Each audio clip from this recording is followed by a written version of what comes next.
তৃণমূলের বিদ্রোহী সাংসদদের এনসিপিআই এর সঙ্গে জুড়ে যাওয়াকে কটাক্ষ করে কুণাল ঘোষ বলেছেন, শেষে ওটা কোন দল?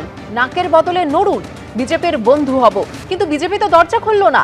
মার্চ করার হলে সরাসরি বিজেপি না হয়ে এসব কি? বিজেপিও ওদের নিতে চায় না, শুধু ব্যবহার করছে।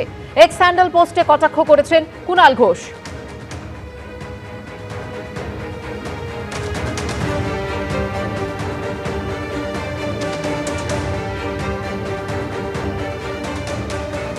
কেন বিদ্রোহ করলেন সাংসদরা, এ প্রসঙ্গে কি বলেছেন শতাব্দী রায়, দেখুন।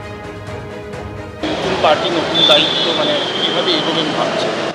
এখনো সেরকম ভাবে না, যেরকম ভাবে চলবে, যেরকম ভাবে পলিসি তৈরি হবে, যেরকম ভাবে সেট হবে, দলের দায়িত্ব যার উপরে ভাগ করে দেওয়া হবে, সেগুলো সেরকমভাবেই চলবে। যখন তৃণমূল বিপদে ছিল 2009, তখন আমি ছিলাম, তখন ক্ষমতায় সরকার ছিল না, এবং এই বারবার ওঠানামা ছিল। কিন্তু কখনো আমরা খুব ভালো করেছিলাম, কখনো খারাপ ছিল, কখনো ভালো ছিল, কখনো প্রত্যেকবারই আমি ছিলাম। এবং 17 বছর সময়টাও কিন্তু কম নয় যেটা আমি দিয়েছি, এবং যেটা অভিযোগগুলো জমতে জমতে জমতে পাহাড় জমে যাওয়ার মতন হয়েছে। সুতরাং এটা যারা ওদের সঙ্গে যা বলছে তাদের কাছে আর কোনো বক্তব্য নেই, এবং তাদেরও ভাবনা চিন্তা এতদিন কোথায় ছিল সেটা আমরা জানি, কারণ আমাদের সঙ্গে কলিগ হিসেবে আলোচনা করতো।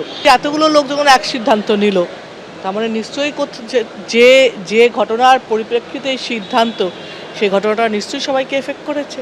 এবং সেটা যখন একটা জয়েন্ট ফ্যামিলি ভেঙে যায়, তখন নিশ্চয়ই সেই ফ্যামিলির যে হেড থাকে, তার দায়িত্ব থাকে সবার কী হচ্ছে, কেন ভাঙছে, সেটা বিশ্লেষণ করা এবং তাদেরকে ঠিক করে নিয়ে চলা।